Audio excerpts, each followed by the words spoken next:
Muy buenos días a todos y a todas. Nos da un enorme gusto estar aquí esta mañana con todos ustedes. Bienvenidos nuestra expositora y miembros del Presidium. La verdad es que es un gusto tener a los jóvenes en nuestra escuela. La juventud es el futuro de nuestro país.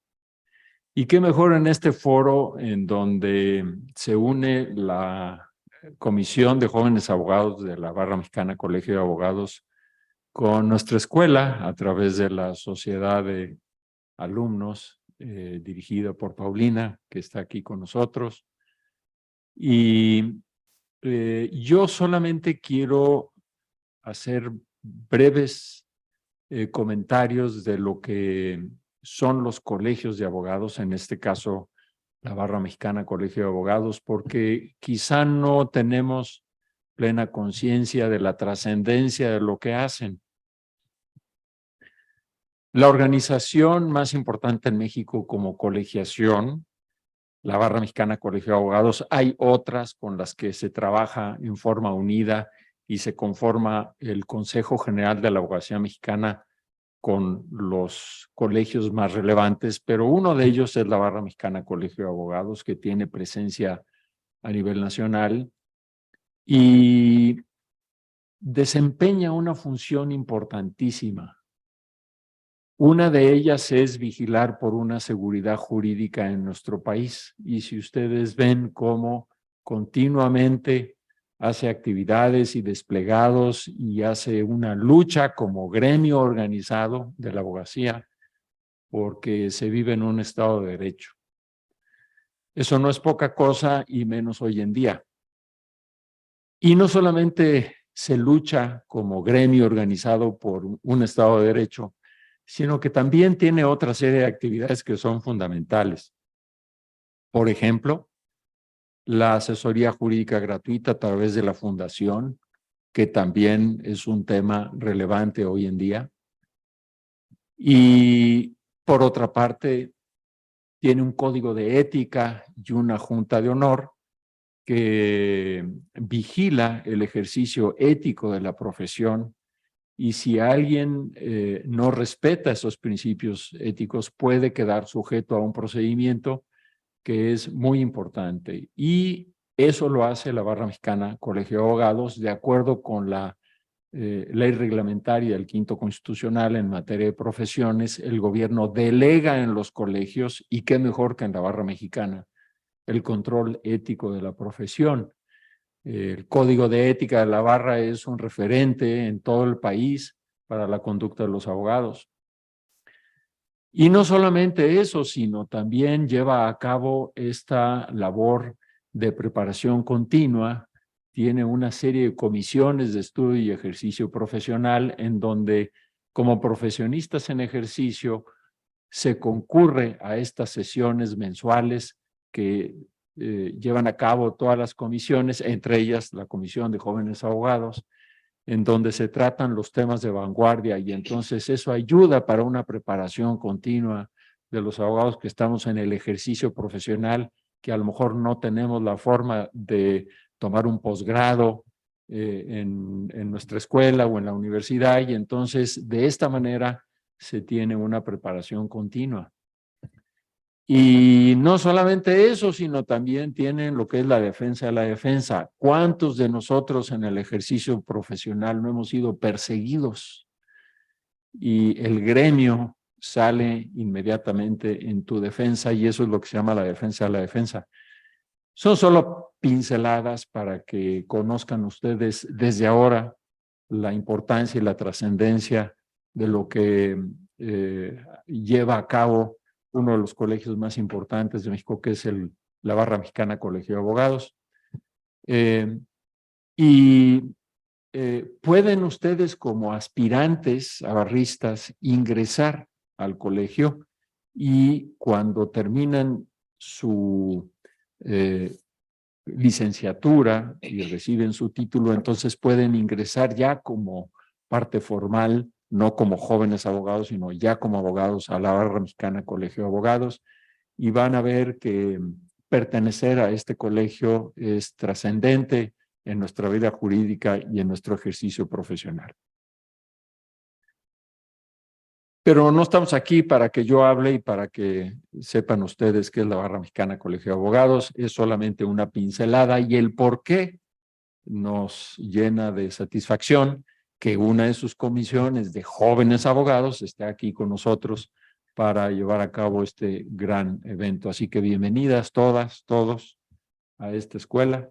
Agradezco la presencia del vocal Juan Pablo Estrada, que está aquí con nosotros, y a distinguidos maestros también. Así que, Paulina, pues te cedo el uso de la palabra y muchas gracias por la invitación a estar aquí con ustedes. Muchas gracias, querido rector. Bueno, como pueden darse cuenta, nos acompaña nuestro querido rector, Emilio González de Castilla del Valle, el licenciado Arturo Ramos Orbazo, la licenciada Luisa Conesa Labastida, y a mi izquierda tengo al licenciado Uriel Gómez Ávila, secretario de la Comisión de Jóvenes de la Barra Mexicana Colegio de Abogados. Antes de iniciar el evento, me gustaría pragmáticamente indicarles cuáles son los 3 objetivos de este evento. El primero, justamente como ya lo mencionaba nuestro rector, es acercarlos a los colegios de abogados, porque no sé si tengan ustedes conocimiento, pero pueden ser parte de los colegios de abogados cumpliendo ciertos requisitos sin necesidad de ser abogados titulados. Bueno, para los que no me conocen, me presento. Soy Paulina Center Morfín, la presidenta de la Sociedad de Alumnas y Alumnos de la Escuela Libre de Derecho. Hoy ya soy abogada titulada, por eso ya no rondo por los pasillos de la escuela.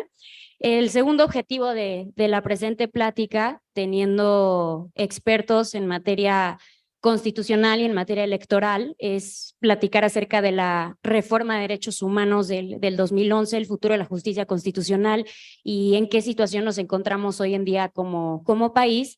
Y el tercer objetivo del presente evento es despedirnos como sociedad de alumnos. Aquí hay algunos miembros que nos acompañan de la sociedad de alumnos. Ya pasó un año casi desde que nos eligieron para unificar a la comunidad estudiantil y organizar todos los eventos que nos correspondían. Y pues en 1 o 2 semanas serán las próximas elecciones, por lo que también este evento funge como una despedida formal a todos ustedes, obviamente quedándonos toda la sociedad de alumnos a sus órdenes. Y bueno, para iniciar me gustaría darle la palabra a quien ya presenté, a Uriel, el secretario de la Comisión de Jóvenes de la Barra, quien nos va a platicar un poquito acerca de qué es esto de la Comisión de Jóvenes de la Barra Mexicana Colegio de Abogados, para poder comenzar. Muchas gracias. Sí, ¿verdad? Ahí está. Bueno, primeramente, buenos días. Quiero agradecer la bienvenida, el recibimiento de su rector, el doctor Emilio González de Castilla del Valle, destacado barrista, expresidente de la Barra Mexicana Colegio de Abogados. El tema que abordaré en unos momentos respecto a la colegiación profesional, la licenciada Paulina Morfín, a quien me permito felicitar por su excelente gestión al frente de la Sociedad de Alumnos, y a nuestros ponentes del día de hoy, la maestra Luisa Conesa y el maestro Arturo Ramos, así como a todos ustedes por estar aquí presentes el día de hoy, esta mañana.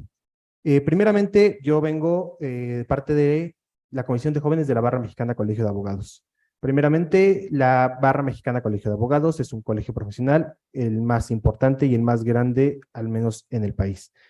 ¿Qué beneficios tiene ser parte de la Barra Mexicana de Abogados? Como lo mencionaba su rector, uno de los beneficios es, bueno, yo les voy a hablar como joven, más que la parte de, si bien es importante ese beneficio que comentaba su rector de la defensa de la defensa, creo que como jóvenes también podemos involucrarnos desde antes de acabar la carrera, hacer conexiones, estar presente con gente de muy alto nivel, como aquí tenía hace rato al doctor Juan Pablo Estrada, pero más allá de estas situaciones, creo que es importante tener ese sentido de pertenencia con un colegio. Creo que, al menos a mí, desde hace un año que yo soy, bueno, un poco más de un año que soy parte de la Barra Mexicana de Abogados, me ha permitido desenvolverme profesionalmente de otra manera. Son muchos eventos los que tenemos planeados, que ahorita les voy a comentar en esta comisión de jóvenes. Pero más allá de los eventos, creo que en esta gestión que ha llevado a cabo el maestro Víctor Olea Peláez, se ha trabajado en productos comunicativos que permiten explicar a ustedes las ventajas que tiene constituirse como miembros de la barra. Nosotros como jóvenes al llegar a un colegio, pero sí, de profesionistas como es la barra y de la dimensión, están llegando a un colegio serio, primeramente. Dos, que tiene más de 100 años de historia, trayectoria y que se ha venido desempeñando de una manera excepcional en materia de colegiación, sin entrar ahorita en los temas de colegiación obligatoria que nos atañe de repente en este tema del artículo 5º constitucional, pero donde también tienen oportunidad de formar parte de las 41 comisiones de trabajo que tiene y estudio profesional que tiene la barra mexicana. Si yo se las menciono, probablemente ni siquiera se imaginarían que existen 41 comisiones, o quizás la mayoría de ustedes no me podría decir 41 materias distintas de derecho en cuanto al ejercicio profesional. Esto, ¿qué significa? Una oferta bastante amplia para, sea cual sea su camino que hayan decidido en este ejercicio profesional, y que ustedes escojan, puedan desenvolverse ampliamente y desarrollarse con ciertos contactos y con miembros de preferencias similares que saben que van a tener destacadas participaciones, así como eventos muy importantes con los cuales pueden ser miembros, pueden ser parte sin o siendo miembros de la Barra Mexicana de Abogados. Así como las sesiones que generalmente se desarrollan mes con mes, hay comisiones que impresionantemente sesionan 3 o 4 veces por mes, son comisiones bastante activas.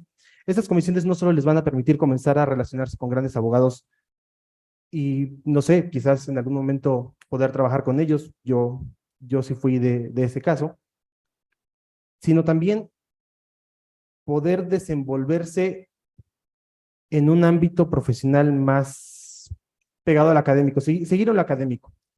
De igual manera, no sé, tratando temas del trabajo pro bono, podemos, ellos tienen la Fundación Barra Mexicana como parte de la sociedad civil y sensibilizándose con la problemática que México vivía. En el mes de octubre del año 2000 se constituye la fundación encaminada a brindar una orientación y apoyo jurídico de la sociedad mexicana de parte de la Barra Mexicana de Abogados. Esta fundación en su principio se denominó Asociación de Servicios Legales. Hoy en día es una de las sociedades que más trabaja en pro de las personas que así lo requieren.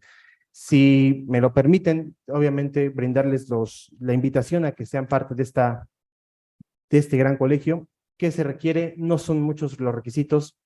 En este caso, lo platicaba con Paulina, es que hayan terminado el 4º año de la carrera o contar con el 70% de los créditos, apegarse al código de ética que como todo colegio exige profesionalmente, el pago de la cuota, y realmente nada más. Son muy pocos los requisitos que requieren, es más su voluntad, sus ganas. Yo quedo al final ahorita a sus órdenes para quien quiera incluirse, quien quiera ser parte, quien quiera resolver una duda, y adelante. Les comento, 41 comisiones de trabajo, dentro de las que destacan muchísimas materias que ya conocen, otras muy interesantes, novedosas, y yo sé que estoy en una escuela donde vienen miembros de su comunidad estudiantil que no son originarios de la Ciudad de México. También actualmente son 23 capítulos a lo largo y ancho de la República Mexicana. Se busca que al final del siguiente año sean los 32 estados de la República que tengan presencia de la Barra Mexicana de Abogados. Con esto, ahorita cierro este tema, le paso la palabra a Paulina y quedo a sus órdenes. Gracias, Uriel. Y bueno, para conocer a nuestros ponentes, primero tenemos a quien ya presentamos, la maestra Luisa Conesa Labastida. Es licenciada en Derecho por el Instituto Tecnológico Autónomo de México, donde obtuvo el premio a la excelencia académica y se graduó con mención honorífica, merecedora de la beca Fulbright, maestra de Derecho por la Universidad de Columbia, siendo laureada con el nombramiento constitucional Law Fellow. Comenzó su carrera en el Poder Judicial de la Federación, la Suprema Corte, Juzgado y Tribunal Colegiados Administrativos, el Pleno de la Suprema Corte y la Comisión Investigadora de la Guardería ABC, para después ingresar al sector privado, donde cuenta con más de 10 años de experiencia como postulante en litigio constitucional y administrativo. Actualmente es socia fundadora del despacho Conesa Labastida y Asociados. En la esfera académica realizó una estancia en el Tribunal Constitucional Español y ha sido profesora en el ITAM y en el CIDE. En el presente es titular de la materia de argumentación jurídica en la maestría de Derecho Constitucional en la Escuela Libre de Derecho y de Procesal Constitucional en la Universidad Panamericana. Ha publicado diversos artículos en revistas nacionales e internacionales y participa regularmente en foros académicos. En su labor pro bono ha defendido temas relacionados con política de droga, matrimonio igualitario, libertad de expresión, militarización, derechos de personas transgénero, derecho a la salud, defensa del Estado de Derecho, entre otros. Y bueno, a mi derecha tenemos a nuestro querido rector, Emilio González de Castilla del Valle, quien ha dado clase por más de 40 años. Hoy es titular de la Cátedra de Obligaciones. Fue presidente de la Barra Mexicana, Colegio de Abogados, y de Lima también, quien nos acompaña. Y bueno, también tenemos a Arturo Ramos Sobarzo. El maestro Arturo Ramos Sobarzo es egresado de la Escuela Libre de Derecho, maestro en Derecho Constitucional por la Universidad de Castilla-La Mancha en Toledo, España. Cuenta con las especialidades en Justicia Electoral en el Tribunal Electoral del Poder Judicial de la Federación y en Justicia Constitucional por la Universidad de Pisa, Italia. Una maestría en Literatura en Gasalam, además de un diplomado en Derecho Judicial por la Universidad Panamericana y la Universidad Austral de Argentina.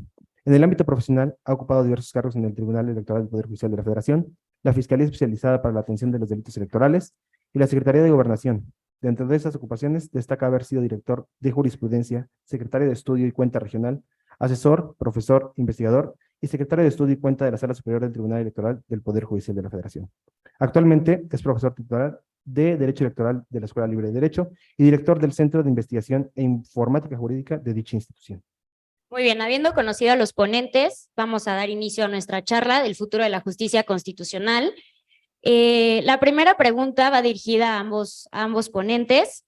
Cabe mencionar que tenemos una perspectiva de litigio constitucional con la maestra y una perspectiva tanto académica como electoral con el maestro Arturo.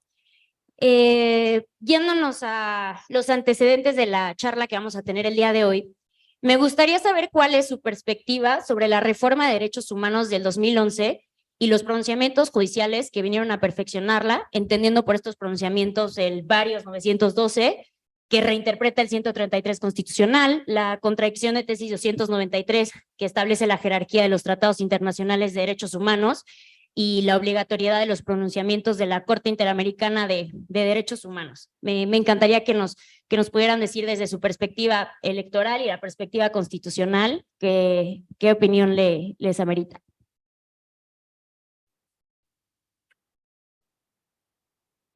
Hola, no está prendido. ¿Cómo están? Buenos días. Qué bueno que vinieron, mil gracias. Está durísimo la hora. Bueno, yo sé que tienen clase de 7 y tal vez las 9 ya no suena tan duro, pero la verdad estar aquí sentados reflexionando sobre el futuro de la justicia constitucional me parece importantísimo. Tengo la fortuna de que me inviten seguido a platicar en foros, pero les quiero decir que este foro ha sido el que más me ha emocionado, creo que de todos los que he dado, porque esta pregunta de ¿cuál es el futuro de la justicia? Es una pregunta que lo vivo probablemente, pero no me siento a reflexionar. Y entonces yo creo que primero hay que reconocer la importancia de sentarse a reflexionar y de sentarnos a hacer estas preguntas. Porque ¿qué pasa? Que sobre todo pues en el quehacer jurídico estamos en la vorágine del día a día, ¿no? Y por ejemplo en un despacho o en un tribunal o siendo autoridad, pues estás todo el tiempo en la coyuntura, ¿no? Y entonces, ¿cuál es el siguiente caso que vas a ver? ¿Cuál es el término que viene? ¿Qué pasó políticamente el día de hoy? Y entonces no nos da el momento de hacernos un paso para atrás y ser dos cosas, críticos y autocríticos. Autocríticos con nosotros y críticos con la situación, ¿no? Y especialmente ahora, diría yo, en este último sexenio, donde hemos visto una modificación radical en la composición política y no solo en el partido que gobierna, sino en el escenario hegemónico que estamos viviendo. O sea, esto es, los últimos 20 años vemos escenarios de división de poderes, ¿no? Particularmente entre el Ejecutivo y el Judicial. Y este sexenio hemos vivido un escenario hegemónico. Y es un escenario que ninguno de ustedes, como jóvenes que nacieron probablemente después del 94, se habían enfrentado. Cuando ustedes nacieron, y desde luego cuando nacieron, digamos, a la vida consciente, política, estaban acostumbrados a vivir escenarios de división de poderes y en votaciones, digamos, donde los partidos se dividían la cuota en representación y entonces tenían que negociar. ¿Qué pasa este sexenio? Que no tenemos que negociar. Que una persona decide cómo se gobierna el país. Por eso hay algún texto que dice el país de un solo hombre, ¿no? Y entonces esta es la gran reflexión. ¿Cómo se enfrenta el Poder Judicial de la Federación a la hegemonía? Y qué padre que platiquemos de la reforma de 2011, es una reforma importantísima, pero creo que tenemos hoy en día que pensar en cosas mucho más básicas que pensar en todo el gran calado que ha tenido la reforma de 2011. Desde luego nos vino a cambiar, ¿no? El sistema judicial, pues por eso dio lugar a la 10ª época, ¿no? El entender los principios básicos de interdependencia, el pro homine, desde luego la jerarquía, bueno, pues el advenimiento del control difuso le cambió la cara al sistema jurídico. O sea, el hecho de que cada juez pueda controlar la Constitución, o sea, bueno, no controlar la Constitución, aplicar la Constitución. Y de hecho, bueno, si vemos en un segundo momento, incluso hacernos esta pregunta, si puede decidir inaplicar la Constitución en favor de un tratado internacional, pues es un salto cuántico, ¿no? O sea, ya no es solo el Poder Judicial de la Federación quien tiene el monopolio de decidir si una norma es conforme o no, sino que lo puede hacer cualquier juez, ¿no? No solo federal, cualquier juez local. Además de que todas las autoridades tienen la obligación de aplicar el primero constitucional. Entonces, por ejemplo, si tú tienes un procedimiento en la COFESE, pues, o sea, cuando la COFESE va a aplicar derecho, debe observar la norma y decir, esta norma tiene más de una interpretación. De estas dos interpretaciones posibles, hay una que sea más favorable a la persona y debe decidir aplicar eso. Y si no lo hace, esa decisión es justiciable cuando esta resolución sea revisada por el Poder Judicial de la Federación.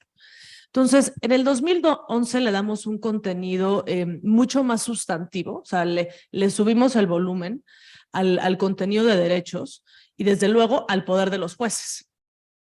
Entonces, pues como dice Harry Potter, con gran poder viene gran responsabilidad. Y entonces, ¿cómo es que los jueces se ven a sí mismos frente a ese poder? Y no solo los jueces, ¿cómo los ven los otros dos poderes? Y esto es para mí el tema central que quiero tratar hoy con ustedes. El radicalismo y la inteligencia artificial. Yo creo que es el futuro de la justicia constitucional. Con eso lo dejo. Sí. Muchas gracias, licenciado. Pues bueno, muy buenos días, muchas gracias. Saludamos al rector, gracias Paulina por la invitación. Un gusto siempre platicar con Uriel, con Luisa. Y pues sí, yo creo que vale la pena hacer esta pregunta. Indudablemente la reforma de 2011 marca un hito. A ustedes ya les tocó vivir con eso. A mí me da mucho gusto que mi clase de cuarto pues ya vienen con un dominio importante del tema constitucional, sobre todo estos dos precedentes que mencionaba Paulina, la controversia, la contradicción 293 y el caso Radilla, porque digamos sí cambian el paradigma constitucional en México, poner el acento en los derechos humanos, y yo creo que vale la pena justamente después de 10 años hacer una reflexión de esa importantísima reforma, y sí mencionarles a ustedes que en el ámbito electoral yo lo explico un poco como en la historia del arte, ¿no? Siempre cuando hay un movimiento, los impresionistas, los expresionistas, siempre hubo precursores que se adelantaron un poco, que pusieron algunas notas de esos movimientos, y creo que el ámbito electoral sí se anticipa esa discusión sobre la posibilidad de aplicar directamente tratados internacionales, la posibilidad de inaplicar normas. Esto le generó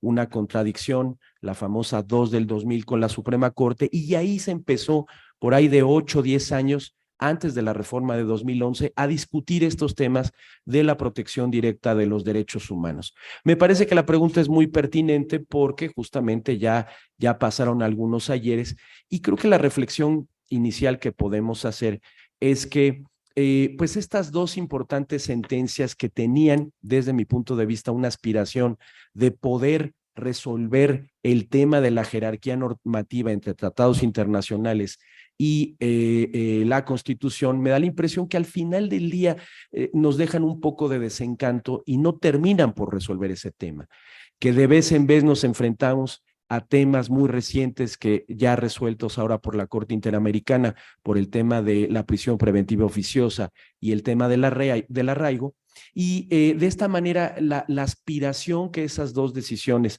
Radilla y la 293, de definir o poner en definitiva la discusión de la jerarquía normativa entre tratados y constitución, la verdad es que no acaba de resolver el tema. Sí deja, por supuesto, una metodología básica, una base importante y una guía para los jueces, pero esto no puede ser suficiente y lo demuestra de vez en vez cuando nos enfrentamos a este tipo de temas. Justamente el tema de la prisión preventiva oficiosa, dado que está prevista en la Constitución, pues la Corte, a pesar de que estaba este rumor de que eventualmente se iba a enfrentar esto que Otto Bachoff, este importante académico alemán, hablaba que había normas de la Constitución que podrían ser inconstitucionales, una conferencia muy debatible y que cobró relevancia un poco por esa discusión en la Suprema Corte. La verdad es que esos dos precedentes, Radilla y 293, no acaban de resolver todo el tema de la jerarquía normativa. Sí consideramos a la Constitución de frente a los tratados internacionales. Entonces, creo que esto va a seguir aconteciendo. Tenemos muchos problemas en el país. El tema de la seguridad y de cómo enfrentarla con el derecho. Está ese importante libro en su momento de Pedro Salazar de Crítica a la mano dura, es decir, cómo enfrentar jurídicamente, cómo respetar los derechos humanos en contextos de una enorme inseguridad. Parece que para avanzar en el tema de la seguridad pública se tiene que menoscabar los derechos humanos y justamente el gran reto que tiene México, y me estoy adelantando a las siguientes preguntas, pues va a ser ese, cómo crear un sistema jurídico y sobre todo pensando en jóvenes, la responsabilidad, porque ustedes van a ser los futuros legisladores, los litigantes, los notarios, los jueces, los que integren el Poder Judicial y se van a enfrentar este tema, que es un tema irresuelto y creo que debemos ser responsables todos de ello. Es decir, cómo enfrentar estos contextos de enorme inseguridad, que si salimos tarde de esta escuela estamos pensando que no nos pase algo y cómo estarnos cuidando y cómo desde el derecho enfrentarnos a eso en contextos que pues se respete o se haga valer lo que una democracia más o menos civilizada y construida puede enfrentar ello. Entonces me parece que se vuelve muy pertinente, digo, nos da para mucho y para no abusar del micrófono. Creo que esas dos decisiones no terminan por resolver el tema que muchos pensaron que ya resolvía el gran paradigma de la reforma del 2011. Y también me parece que el reto estará en cómo, ¿no? Estas bases que, por supuesto, en esta evolución que pretende establecerse, dejar ese punto de partida y en todo caso seguir construyendo ese tipo de cuestiones. Bueno, pero aquí la dejo para las siguientes preguntas. Muchas gracias. Pues sí, evidentemente, como decía, bueno, como dice mi maestra Graciela, que creo que es maestra de muchos de ustedes, esto es un cambio de paradigma y aunque fue hace algunos ayeres que tuvimos la reforma del 2011, en quien ahora se encuentra, en las manos de quien ahora se encuentra la reforma es en las de ustedes, en las de nosotros los jóvenes. Y creo que hay, además de una adaptación durante todo el camino, como lo mencionan los maestros, también un montón de retos que se deben enfrentar. Este tema lo van a votar ustedes exhaustivamente en segundo año de la carrera en Derechos Humanos y pues los que van en primero apenas están teniendo una salpicadita de lo que son los derechos humanos, pero creo que finalmente ustedes son quienes se encuentran responsables de su protección y de su progresividad hoy en día. Muchas gracias, Uriel. Siguiendo con las preguntas, a mí me gustaría nuevamente, en el orden, la maestra posteriormente, preguntarles cómo creen que ha evolucionado la justicia constitucional en relación con la reforma de derechos humanos de 2011.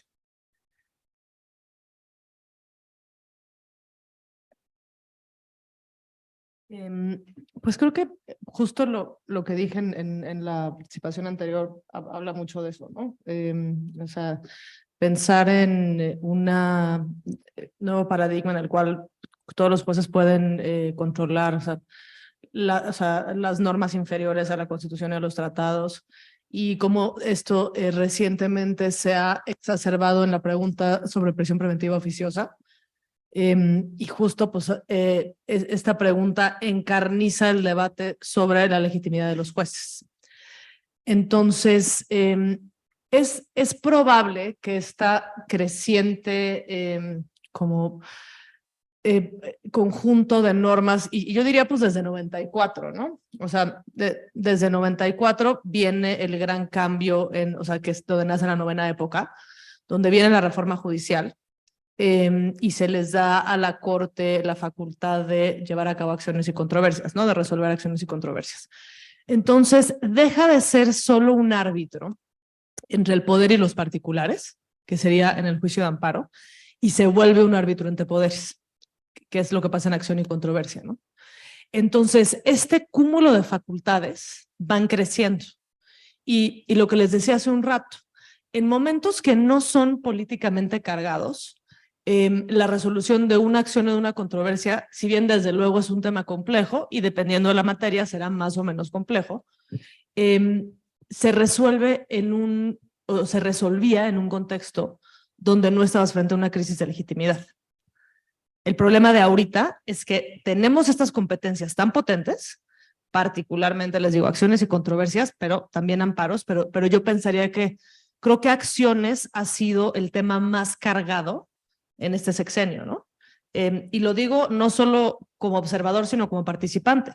En el despacho hemos llevado algunas de las acciones, creo yo, más importantes del sexenio, particularmente la ley de remuneraciones, que fue este primer momento donde vimos cómo este sentimiento de respeto al árbitro que había habido en sexenios anteriores, de repente se cruzó una línea. Esa línea se cruza con remuneraciones, cuando se da la suspensión de la ley, que si no saben lo que es ley de remuneraciones, rápidamente se los cuento. Cuando empieza el sexenio, había ya una ley que venía, o sea, que estaba en cámaras, pero no se había aprobado desde Calderón, que decía nadie puede ganar más que el presidente, que es un reflejo de la Constitución. La Constitución también dice, en algún momento hicieron esta reforma, nadie puede ganar más que el presidente. Si está bien o está mal, eso no nos importa, eso dice la Constitución. Y entonces esta ley que se estaba cocinando pero que nunca se aprobó, entonces digamos existía la reforma constitucional pero no se aplicaba, a principio del sexenio se saca de la congeladora legislativa y se aprueba. Entonces esto genera una primer crisis. Entonces existía pues digamos este criterio donde decíamos no se pueden suspender normas generales en acción. Había ya un criterio que decía que se pueden suspender en controversia pero no en acción. Y cuando nos tocó el asunto, pues lo reflexionamos y dijimos, ¿por qué no? La verdad es que la ley reglamentaria no dice eso. La ley reglamentaria dice la admisión de la acción no llevará a la suspensión. Dijimos, bueno, pues hay dos maneras de interpretarlo, o que no se puede de oficio. Y en la medida en la que no existía la regla en la Constitución, propusimos a la Corte una interpretación conforme, la Corte estuvo de acuerdo y nos dio la suspensión. Y esto generó una primer gran crisis. Pero gran crisis de cuando iba yo a litigar, había piñatas de ministros colgados afuera, ahorcados, en la entrada de Pino Suárez. Si esto en su momento a nadie le dio miedo, lo teníamos que haber visto como un primer momento de que nos empiece a dar mucho miedo. Porque esto quiere decir que dejamos de respetar el valor del árbitro. Y este es un tema central en cualquier sociedad. Si no estamos de acuerdo que hay un tercero que va a resolver una controversia con base en unas determinadas reglas del juego y que nosotros vamos a respetar lo que diga el árbitro, si no estamos de acuerdo en esto, pues básicamente se tiran los cimientos de la sociedad. Si no somos un club de niños berrinchudos, que es precisamente lo que estamos viendo en este momento. Entonces empiezan a haber estas decisiones muy potentes, sumadas con esta serie de poderes, esta serie de normas sustantivas que le ponen esteroides al Poder Judicial de la Federación, también a los jueces locales, en el contexto de un ejecutivo y un legislativo que se caracterizan por su radicalismo. ¿Y qué es el radicalismo? Es esta visión política donde se estima que hay que cambiar todo de raíz. Radical viene del latín raíz. Entonces, este es el argumento de la transformación, ¿no? Todo está mal, vamos a transformar y vamos a cambiar todo. Y es un argumento radical, es un argumento que puede ser de derecha o de izquierda, es irrelevante, ¿no? Entonces, ¿cómo se enfrenta una institución que, digamos, por su propia naturaleza, sigue procedimientos, se resuelve precisamente en causas institucionales, a una vorágine radical, que lo que hace es precisamente renunciar a la institucionalidad, ¿no? No es vamos a cambiar por causas institucionales, es rómpanlo todo. Este es un poder conservador, este es un poder que sirve a intereses de terceros, este es un poder que no sirve al pueblo. Y además, esto sumado con este otro discurso potentísimo que es el discurso del militarismo, ¿no? O sea, esto es, el poder judicial no es pueblo. Los militares son pueblo uniformado. Por último, y para darle la palabra, y sé que no estoy atendiendo tal vez directamente a las preguntas, pero creo que para mí es más importante saberles de estas reflexiones que he hecho como usuario del sistema, que tal vez hacer como más puntual esta respuesta. Como estamos enfrentando una crisis de legitimidad y cómo es que se va a enfrentar a ella o cómo se ha enfrentado el Poder Judicial en la Federación. ¿Debe de hacer un uso selectivo de la justicia para permanecer su vida? ¿O debe pelear por la justicia, entendiendo que en esta pelea incluso acabará derrotando su existencia misma? Muchas gracias. Sí, bueno, un poco yendo a la pregunta de Uriel, ¿cómo ha sido esta evolución? Pues yo creo que ha sido, en cuanto a la reforma de derechos humanos, me parece que ha sido una reforma contrastante. Por un lado, vemos a jueces, digamos, esto que se les identifica o en algunos años se les señalaba como garantistas, es decir, muy a favor de esa reforma, de poner los derechos humanos en primer lugar, hacer interpretaciones conforme que fueran o incluso en aplicaciones a partir de todo este parámetro que estableció la Corte sobre el control de constitucionalidad y convencionalidad, pero también hubo, y hay que decirlo, una resistencia de una parte también del Poder Judicial de, digamos, atemperar esos ánimos más briosos sobre cómo aplicar este tipo de reformas. Me parece que esa evolución en estos primeros 10 años, poco más, el balance sería ese, un contraste entre dos posturas del derecho, y esto es interesante verlo justo en las escuelas, en las facultades de derecho, porque son ahí dos maneras de entender el derecho. ¿Cómo va a ser un juez cuando enfrente un caso? Si tiene que ser una lectura originalista, como dice el constitucionalismo norteamericano, es decir, que sea estrictamente apegada a la ley, o aquella que trate de acudir a los principios, lo que nos diría los Ferrajoli, los de Working, toda esta serie de autores que han sido particularmente influyentes de la judicatura constitucional mexicana.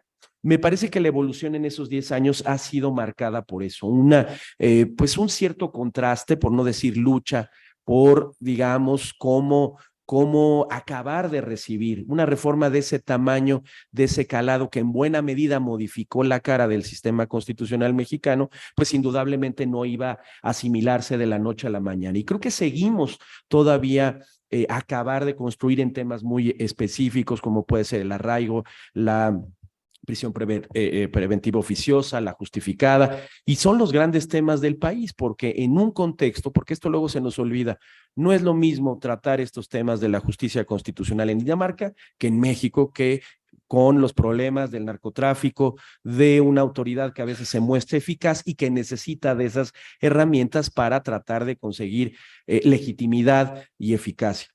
Y a mí me parece muy interesante lo que dice Luisa, porque en un contexto como el actual es inevitable hablar, probablemente esto que seguramente lo verán ustedes, pues que se conoce en el ámbito teórico como la objeción contramayoritaria y la legitimidad de los jueces. Me parece que es un capítulo que en la historia del constitucionalismo mexicano, no solo en la historia secas, sí se va a analizar por este encontronazo que abiertamente estamos viviendo entre el Poder Ejecutivo y el Poder Judicial. Nos hace recordar en la historia, por ejemplo, lo que se enfrentó Roosevelt a la Suprema Corte y esta novela maravillosa de Scorpions, yo creo que la novela más constitucional que pueda verse, de Noah Feldman, un profesor de la Universidad de Harvard, que trata de novelizar toda esta disyuntiva entre cuatro ministros de la Corte que propone Roosevelt, y cómo aquellos que propuso, que lo sentía sus aliados, ya después no lo fueron en la Corte,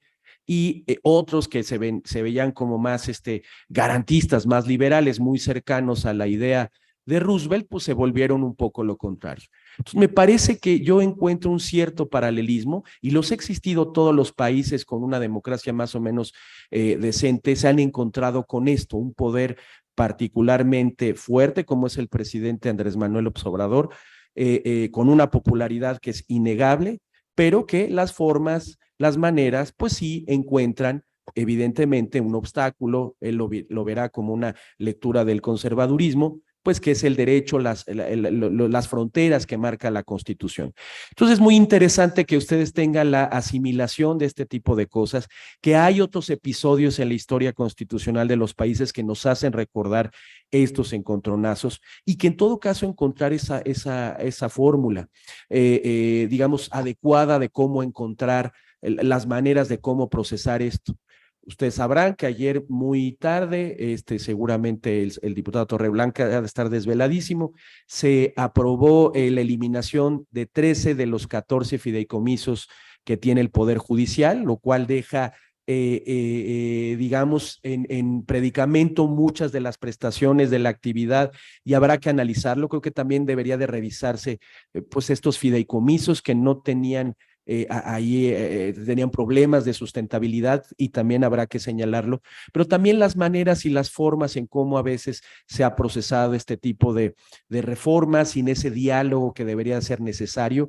Carlos Santiago Nino, un constitucionalista muy importante, hablaba de la democracia deliberativa, el diálogo que debe producirse, y que en todo caso la Corte debe sumarse a ese diálogo. Me parece que es un momento interesante del país, preocupante al mismo tiempo.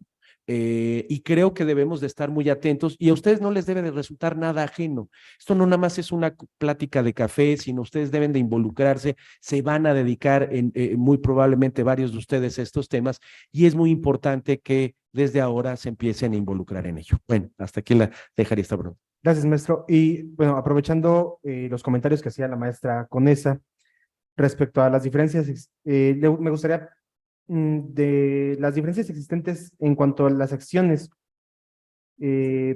cargadas políticamente y el respeto que había anterior a este sexenio, así como el respetar el valor del árbitro. Me gustaría preguntar a ambos, independientemente de lo que suceda en materia electoral en 2024, ¿cómo consideran que se puede dar y seguir dando un fortalecimiento de la Comisión Nacional de Derechos Humanos, así como en materia de... Ok.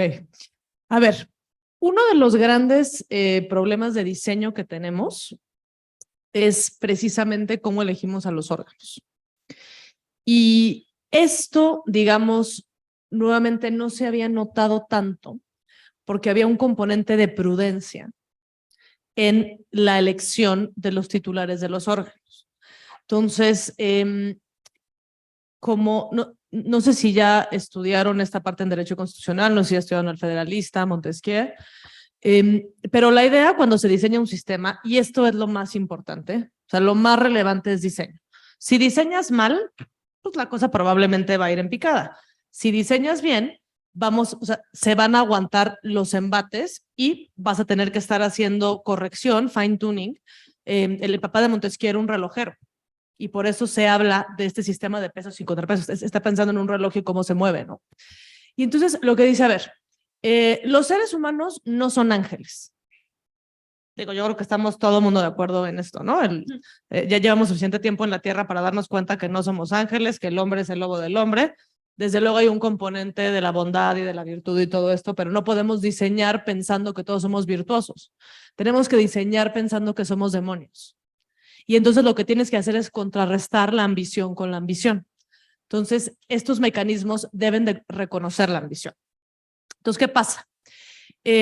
Cuando hay escenarios hegemónicos y digamos, no existe esta manera de que naturalmente, políticamente, a través del proceso se contraste la ambición, no tienes diques para que se elijan órganos bajo este principio de responsabilidad y de prudencia.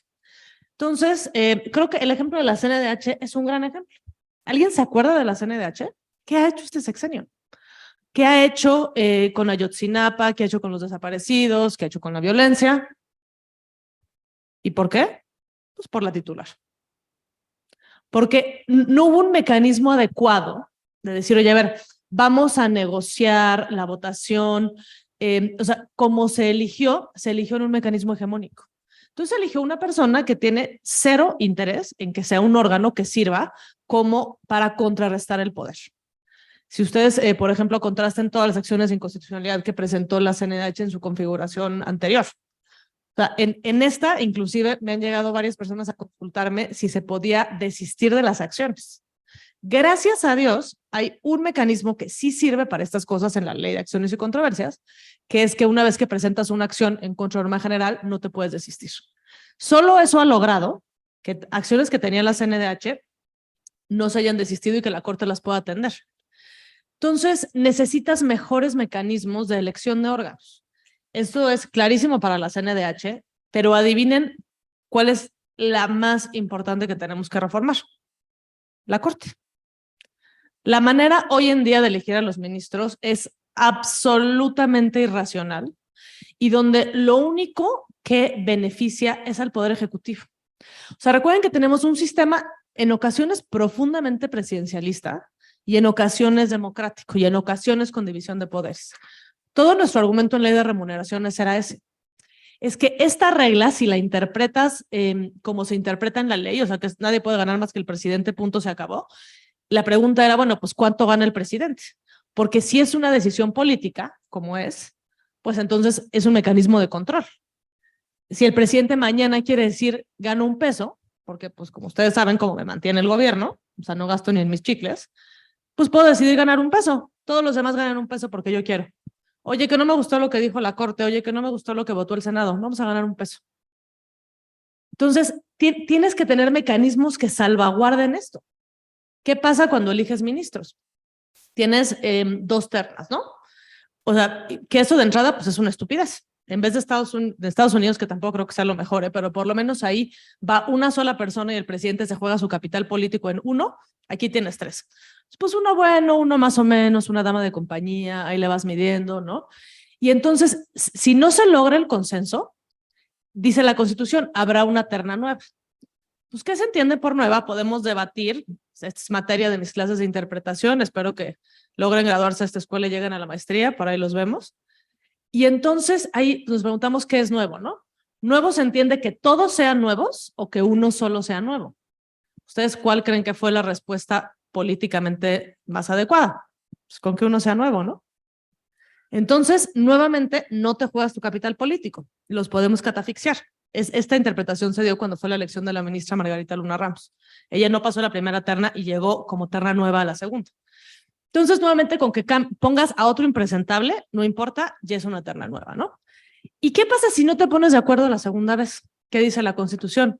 No, pues que escoja el presidente, ¿no? ¿Cómo qué incentivo tiene de poner al mejor o la mejor? O sea, si a las primeras 2 no lo pasan, a la tercera lo pone el que él quiere. Entonces, este mecanismo lo que hace es forzar al Senado a elegir a lo menos peor, a lo que estime menos dañino. Luego, además, tienes una inamovilidad de 15 años, no tienes un buen mecanismo de renuncia, como vimos también al principio de sexenio. Entonces, es un mecanismo que, como les decía, en escenarios donde hay un componente de prudencia y un componente, digamos, de responsabilidad, más o menos funciona. Pero cuando esos componentes no están, hace agua. Y es lo que hemos visto este sexenio. Entonces, una de las grandes cosas que tenemos que reflexionar, sobre todo en un escenario de crisis de legitimidad y de radicalismo, es cómo hacemos mejores diseños. Muchas gracias. Sí, bueno, sobre la misma pregunta, bueno, me parece que siempre es un debate, es un tema inacabado sobre la manera de mejorar los mecanismos de nombramientos.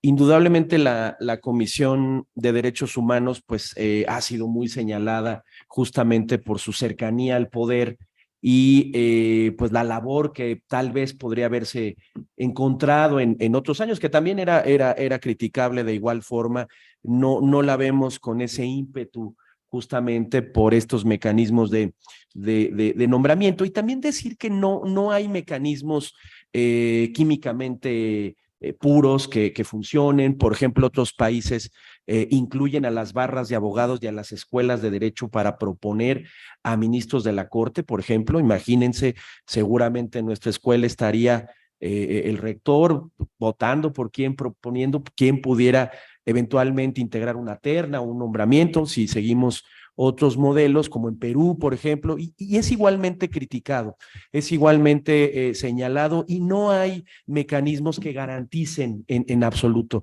Esto pasa recientemente en el ámbito electoral, se rechazó una terna para una de las salas del Tribunal Electoral y actualmente se encuentra en proceso que fue avalada ayer para 2 lugares en la sala superior del Tribunal Electoral, que es un órgano terminal, no le revisa nadie en el país las decisiones, entonces tiene una condición de órgano terminal, y pasa lo mismo, porque en definitiva estos integrantes de este tribunal resuelven los conflictos electorales, califican la elección presidencial. El año que viene veremos el ejercicio de esta facultad y se vuelve fundamental el nombramiento de estos 2 integrantes, porque justamente para ciertas decisiones se tiene que tener una mayoría calificada y una votación calificada. Y esto pasa también en esos ámbitos, donde pasa en el INE con los nombramientos, pasa en el Tribunal Electoral, en la Corte, que dado que tienen que controlar el poder, Luisa decía muy bien, en ellos recae la responsabilidad de controlar al poder, pues justamente lo que decimos, que más que poner el énfasis en el mecanismo, es tratar que las personas que lleguen ahí pues tengan ciertas condiciones que tienen que reflejar con la independencia judicial, que reflejen la independencia judicial y un componente de conocimiento técnico en esa materia. Esto se vuelve fundamental y esto es de las primeras cosas que deberían de calificarse para quien aspira a arribar a un cargo de esa naturaleza. Dadas las presiones políticas y como muy bien dice Luisa, pues el poder es el poder y este se ejerce. Si no se pierde, va a llegar otro que lo va a ejercer, pues las presiones que se dan a los árbitros en sus diferentes gamas, la corte o el ámbito electoral, pues bueno, ahí está latente esa circunstancia y por eso hemos puesto a veces mucho el mecanismo en analizar, y hay una responsabilidad en ese sentido de la academia, de la prensa, de la ciudadanía, de señalar pues cuáles han sido la hoja de vida de cada una de las personas que aspiren a un cargo de ese tamaño, como debería de ser en cualquier cargo público, y analizar justamente esa hoja de vida de esas personas. Hay que mencionar que en materia electoral en el INE se agrega, dado que ha sido históricamente muy disputado los nombramientos y normalmente decían los azules o los tricolores o los amarillos, ahora los guindas, yo pongo al mío, tú pones al tuyo. Ahora se ha agregado un componente de suerte, en el sentido de que si las fuerzas políticas no se ponen de acuerdo, en las quintetas del INE puede ser el sorteo. Y así fue la primera vez que se utilizó para ocupar 4 lugares del Consejo General del INE, de 11, donde fue la suerte, una tómbola prevista este procedimiento en la Constitución, por ahí a las 2 de la mañana se designó esto. Y creo que no fue tan mal procedimiento. Yo era muy escéptico de incluir este tipo de mecanismos en la designación de nombramientos, pero habrá que un poco abrir nuestras mentes, y pues pareciera que no fue mala la selección de estos 4 integrantes. Por supuesto que hay cosas criticables, con esto no estoy diciendo que no hay señalamientos muy puntuales a cada uno de los nuevos consejeros, que las hay, pero en términos generales se les ha visto salvo tal vez alguien ahí, que me reservará el nombre, pero sí, digamos, como novedad en el proceso de nombramiento, en un procedimiento constitucional de designación de órganos de esta naturaleza, me parece importante pues un poco abrir la mente y tratar de explorar este tipo de posibilidades que son una realidad. Nada más para complementar un poquito esta idea del mecanismo de designación. y cómo cómo se diseña un sistema. Seguramente vieron la crisis del INAI hace poco, ¿no? O sea, esto es, dice la Constitución, bueno, pues los consejeros del INAI duran X lapso en sus encargos, son, así como pasa en la Corte cuando viene la reforma del 94, se hace con mecanismos escalonados, obviamente para que no se cambie de tajo uno a otro, porque precisamente como los cambios son políticos, imagínense si cada presidente cambiara por completo la Corte o por completo el INAI. Sería una locura, ¿no? O sea, precisamente son estos, o sea, estos cambios de momentos políticos lo que garantizan que no se socave como mecanismo de control, ¿no? Entonces, cuando se hizo un diseño del INAI, y recordarán que en el sexenio de Peña, con toda la parte criticable que tiene, o sea, muy criticable, particularmente yo diría en términos de corrupción, en términos de diseño, pues es este gran auge de los constitucionales autónomos, ¿no? Entonces, o sea, y que es muy importante, es darle a estos órganos que están fuera del vaivén político, que tienen legitimaciones técnicas, darles autonomía, darles potencia y que entonces sirvan verdaderamente como diques de control y que no toda decisión relevante se tome con racionalidad política, sino con racionalidad técnica, ¿no? Entonces, cuando se hace este diseño, dicen, bueno, pues se van a cambiar escalonadamente y entonces el Senado los va a nombrar y van a hacer su examen y van a venir a platicar y qué padre. Nadie pensó, o sea, porque precisamente no estaban pensando en el diablo, sino en la virtud, que qué pasaba si no se ponían de acuerdo. No solo qué pasa si no se ponen de acuerdo, qué pasa si no hay incentivos políticos para que el órgano funcione, que es lo que pasó ahorita. O sea, no sé si vieron inclusive las sesiones donde estaban las instrucciones directamente del partido oficial diciendo no nombren a los órganos. No queremos que funcione el INAI, no queremos que funcione COFESE. Una instrucción directa. Si ustedes lo piensan desde el ejercicio del poder y el poder por el poder, pues tienen razón. El poder no quiere que lo controlen. Sería absolutamente irracional, ¿no? El poder llama más poder, el poder quiere más poder.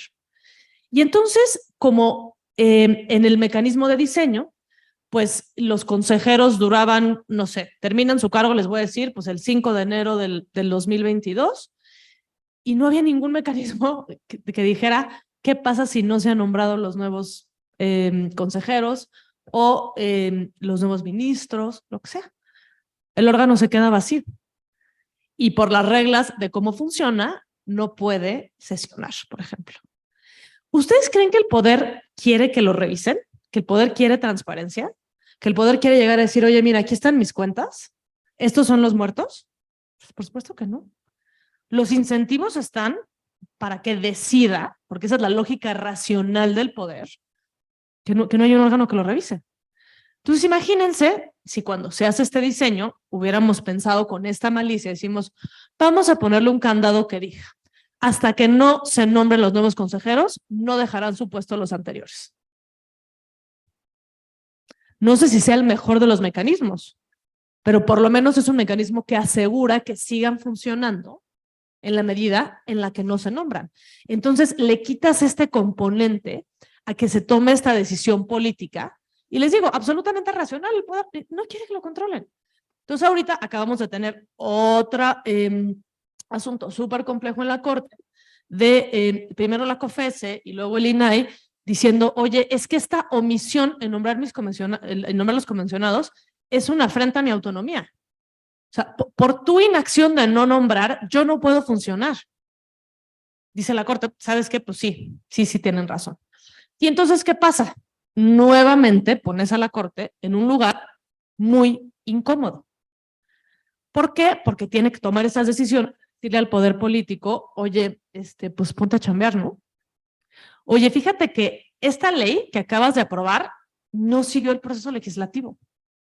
Y entonces, pues la tenemos que echar para atrás. Y entonces, todo esto en un diseño en el cual, si no han leído El Federalista nuevamente, por favor háganlo ya, dice Alexander Hamilton, no se preocupen por la fuerza del Poder Judicial, no se preocupen por la fuerza de anular las normas, porque es el poder más débil, the least dangerous branch. Luego escribe sobre esto Alexander Bickel. ¿Por qué es el poder más débil? Porque no tiene estos dos elementos esenciales, the sword and the purse. No tiene la capacidad de manejar su presupuesto ni de ejecutar sus decisiones. Entonces, estás tomando las decisiones políticas más difíciles, diciendo, nombra a los comisionados, te anulo tu ley, está mal hecha tu consulta popular. Bueno, esa no pasó, ¿verdad? Porque ya era mucho, pero, o sea, todas estas decisiones que son políticamente complejísimas, con un escenario hegemónico, en una crisis de legitimidad, donde no te puedes asignar tu presupuesto. Tú lo puedes proponer, cada año te lo van rebajando, y este año no solo está la propuesta de rebajárselos en un 30%, sino además que como acaban de aprobar que se les quiten los fideicomisos. Entonces, ese es un primer gran problema. Y la otra, the sword, es que tú no puedes ejecutar tus propias decisiones. Entonces, entre más te acercas a un lugar de crisis donde tienes que tomar decisiones difíciles, tienes constantemente, digamos, este Pepe Grillo diciéndote, oye, aguas, porque no vaya a haber desacato. Y eso puede pasar pasado mañana.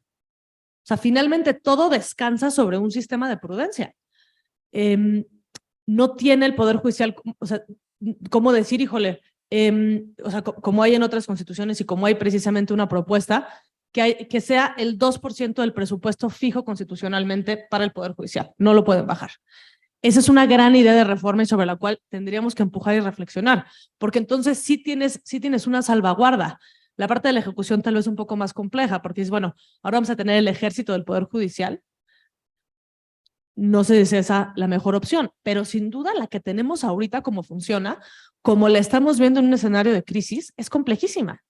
Entonces, ¿qué pasa? Que el Poder Judicial tiene que ser estratégico en sus decisiones para que no lo desaparezcan. Y es por eso que en ciencia política, y con esto termino esta participación, hay una frase increíble que se llama legitimacy is for losers. ¿Qué quiere decir? Tú a quien le estás hablando es al que va a perder. En una controversia, cuando adjudicas derecho, pues alguien gana y alguien pierde, es la naturaleza de las cosas, ¿no? Entonces, pues el que gana, pues va a estar contento. O sea, si metió el gol de cabeza, de chilena, si entró, pasó la rayita, le vale, ya ganó. El que pierde es el que tiene que sentir que la decisión es legítima y que es legítimo, digno de respeto. O sea, en la medida en la que pierde, dice, híjole, perdí, pero ¿sabes qué? Pues sí, tienen razón, hay un punto, pues lo respetas. Pero si sientes que esa decisión es ilegítima y constantemente que tus decisiones son ilegítimas y además está en tu prudencia ejecutar la decisión, pues agárrate, ¿no? Esto es un problema de diseño sobre el cual tenemos que reflexionar. Muchas gracias. Hay muchos temas de qué hablar. La siguiente pregunta es un tanto política. Además de la crisis institucional, la falta de voluntad política, la irracionalidad política, la justificación de la legitimidad de los jueces, el tema de los fideicomisos, el autoritarismo político, como abogados, ¿cuál ha sido la respuesta de nuestro sistema jurídico ante el cambio de paradigma? Tanto el poder legislativo, el poder judicial, los órganos constitucionales autónomos, el poder ejecutivo.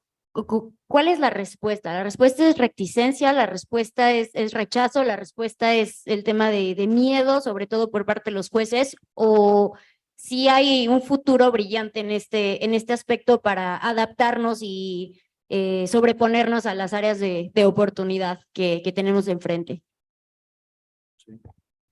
Pues yo siempre he querido ser optimista en algunas cosas, aunque el ambiente no sea tan propicio. Y yo creo que la forma en la que, cómo estamos procesando esto, es decir, que no hay tampoco se está haciendo avasallado el Poder Judicial en este sentido, si bien tiene una afrenta y un reto importante, ¿no?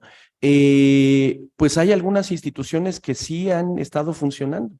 Y pienso en la Corte, se han establecido inconstitucionalidades de muchas leyes, algunas reformas, el propio Congreso, varias reformas constitucionales que pues por lo menos eran muy cuestionables, ¿no? pensemos esto de que los jueces sean electos popularmente, que sigue ahí latente la posibilidad, no se logró ese propósito y habla de que hay pues justamente un contrapeso en el propio Congreso. Ahí se logró detener esto que para muchos consideramos pues una cosa muy lamentable, por decirlo menos, y creo que sí hay, la institucionalidad suficiente se ha mantenido hasta cierto punto, ¿no? Hasta cierto punto, y justamente el tema es precisamente cómo lograr que esas instituciones se fortalezcan, ¿no?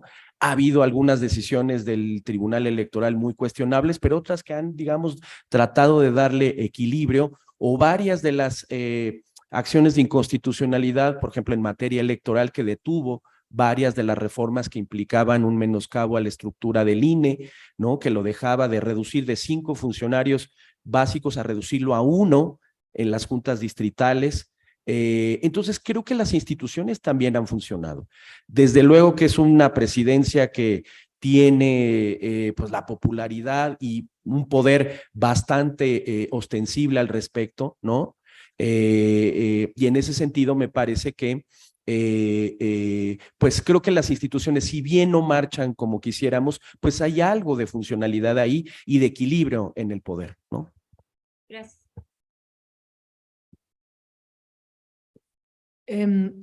Pues desde luego la respuesta está en 2024 en las urnas, ¿no? O sea, voy a decir en sentido amplio, como dice Arturo, pues las instituciones han aguantado, ¿no? Aguantan 6 años, pero quién sabe si aguanten 12. Quién sabe si aguanten 18 y así sucesivamente, ¿no? O sea, no les quiero decir por quién vayan a votar. Nada más lo importante es que dividan su voto. O sea, lo importante es entender el valor de la democracia deliberativa. O sea, que las decisiones consensadas, que las decisiones donde hay que ceder, son mejores decisiones. En la votación del 2018, pues fue una tormenta perfecta, ¿no? De un escenario de la sociedad muy harta de la corrupción, del contexto de la violencia de Ayotzinapa, ¿no? Y entonces es este voto un poco como del viejo PRI de carro completo, ¿no? Entonces, ¿qué creen? Votamos como el viejo PRI y obtuvimos al viejo PRI. O sea, los que estamos dedicados a estudiar esto, observamos estos mecanismos y muy al principio del sexenio yo decía, pero es que esto es 1970. O sea, ¿cómo es que estamos en 2020, 2021 haciéndonos las preguntas de 1970? Y por eso un poco preguntabas ahorita, oye, pero es que los principios del primero constitucional. Pues imagínense, yo escribo sobre proporcionalidad, sobre todos estos temas complejísimos, la crema innata de la justicia constitucional. Ahorita estamos preguntándonos por el 16 constitucional. Nos estamos preguntando por el principio de legalidad más básico y más central. Estas preguntas sobre cómo, por ejemplo, el presidente le da instrucciones a la administración pública centralizada para que ignore sus mandatos de ley, que ha sido uno de los sellos de este sexenio de la forma personal de gobernar a través del decreto, ignorar todo el cúmulo de competencias que durante años se han construido para la administración pública centralizada, y que ahora, digamos, esas competencias se dejan fuera y que el presidente dice, aquí mando yo y así se hace todo. Es una pregunta que de verdad ya casi no veíamos, y entonces tienes que volver a hacer estas preguntas, y entonces el tipo de casos que le llegan, pues tal vez no sean los más sofisticados, sino las preguntas más básicas, pero pues tienes que llegar a resolver eso. Estamos frente a un reto importante de la abogacía, que es una profesión, como dice nuestro presidente, tradicionalmente conservadora, ¿no? Los conservadores somos nosotros. Entonces, aunque seamos de ideas políticas liberales, aunque, por ejemplo, yo haya defendido el matrimonio igualitario, los derechos de las personas trans, la menstruación digna, la interrupción del embarazo, yo soy conservadora. O sea, imagínense que, o sea, nosotros, ¿y por qué somos conservadores? Porque utilizamos los medios institucionales. Eso es lo que ahora define el conservadurismo. Entonces, pese a que somos agentes de cambio, en este discurso político ideológico radical se nos tacha de conservadores, ¿no? ¿Y qué es lo que tenemos que cambiar nosotros? Tenemos que entender el poder del discurso, de la comunicación, la intersección del derecho y la cultura. Claro que tenemos mucho que cambiar, y más ustedes que son los que pues esperemos que en 10, 20 años puedan tener acceso a puestos políticos y puedan ser tomadores de decisiones. Pero para llegar a ese momento, lo que tenemos que hacer ahorita es hacer comunidad, es involucrarnos, es que se nos quite el asco de la política. O sea, no es algo que es de un tercero, es un problema de nosotros. Salió hace poco una encuesta muy interesante de Open Society Foundations en el mundo, donde se le preguntaba a los jóvenes qué prefieres, una democracia donde se toman las decisiones consensadas o un líder carismático, fuerte, potente que toma las decisiones autónomamente. Y la mayoría prefería al líder carismático. Les recuerdo, digo, toda la historia de líderes carismáticos, ¿no? Nomás hay que ver un poquito para atrás. Pero esta es una pregunta central y es en la que nos tenemos que involucrar. Y además, en este otro salto cuántico que es la inteligencia artificial. La inteligencia artificial aplicada a nuestra profesión va a tener dos grandes componentes. Administración de justicia, digamos, cómo va a cambiar los procesos dentro de un proceso jurisdiccional, automatizando determinados procesos y tal vez eventualmente automatizando la toma de decisiones, de alguna medida, no todas, pero sí algunas decisiones. Y por otro lado, digamos, de cara a los despachos, automatizando cómo se lleva a cabo este trabajo. Y si eso a ustedes no les preocupa, yo les diría que se empiecen a ocupar, ¿eh? Porque entonces en vez de necesitar yo 10 personas que trabajen para mí, voy a necesitar 2. Esto es, ojalá ya ahorita vean para arriba y se le empiecen a reflexionar. Entonces, ¿cómo vamos a participar nosotros como jóvenes abogados? Bueno, yo de joven no, ya estoy más allá que acá, pero ustedes, en este tema de cómo es la inteligencia artificial y derecho. Porque si yo le digo a un pasante, oye, por favor, óyeme a buscar jurisprudencia, y se tarda sobre este tema, y se tarda tal vez 2 horas, y todavía lo reviso y le digo, oye, ¿buscaste mal? Un software lo va a hacer en 20 segundos. Y esto se los estoy diciendo porque es la realidad. Hay ya 2 programas en Estados Unidos bastante interesantes. Harvey AI es uno de ellos, que básicamente es la automatización de todos esos procesos dentro de los despachos. Habrá ramas que sea tal vez más rápido que las otras, pero el due diligence de los abogados corporativos lo hace mucho mejor y mucho más rápido un software. Ahora, eso quiere decir, no es que el cliente vaya a pagar menos, va a pagar igual, nada más que los despachos van a tener más rendimiento y van a entregar más rápido los resultados. En Argentina ya hay estos procesos que se encargan, se llama Moira, el software, para predecir toma de decisiones judiciales. En Estados Unidos hay software en el cual tú te decides si te sometes a un arbitraje que lo lleva a cabo el software. Entonces, desde luego, no es para resolver ley de remuneraciones. Es para resolver una adjudicación de alimentos, es una disputa de cara a un tema, no sé, del casero, temas familiares más sencillos. Y hay una gran área de oportunidad y hay algo muy valioso, porque desde luego hay un déficit en la administración de justicia, particularmente en la justicia local. Tiene que ver, y lo mismo, con cómo se nombran los jueces, el poder de los gobernadores con los jueces, la asignación de presupuesto, la corrupción, la falta de un servicio civil de carrera, y todos esos problemas, y si quieren hablar de un futuro prometedor, la tecnología en el lado virtuoso nos ofrece pues muchas soluciones a eso. En vez de un juez corrupto local, imagínense que te lo resuelva un software. El software no va a tener bias de corrupción, digo, salvo que le metas el bias, ¿no? Pero pensamos que no lo va a tener, ¿no? Y entonces, ¿cuál va a ser la labor de todos los que vamos a estudiar Derecho? Pues básicamente pues puede ser, oye, ¿qué preguntas le hago al software, no? Me voy a meter yo a diseñar un software, cómo voy a ayudar a mejorar procesos, todo esto. Pero también recordemos que en todo este tema de inteligencia artificial más redes sociales, estos mensajes radicales se potencializan. Entonces, personas, por ejemplo, que no tienen contacto con el Poder Judicial, puede ser que hoy se estén preguntando o tengan una firme convicción de que los jueces son corruptos porque lo vieron en Facebook, en Twitter y porque el algoritmo se los dio de comer. Yo creo que estas son las preguntas que ustedes tienen que hacerse. Y no es que esté hablando de que el futuro es un hoyo negro, pero si no nos ocupamos, se viene un siguiente sexenio muy, muy complicado. Así que salgan a votar. Muchas gracias. Sí, además de como la perspectiva de litigantes, pues en Asia, justo lo estudiamos con el maestro Elisur en Constitucional, y en Europa ya obviamente para asuntos menores ahora hay jueces virtuales, ¿no?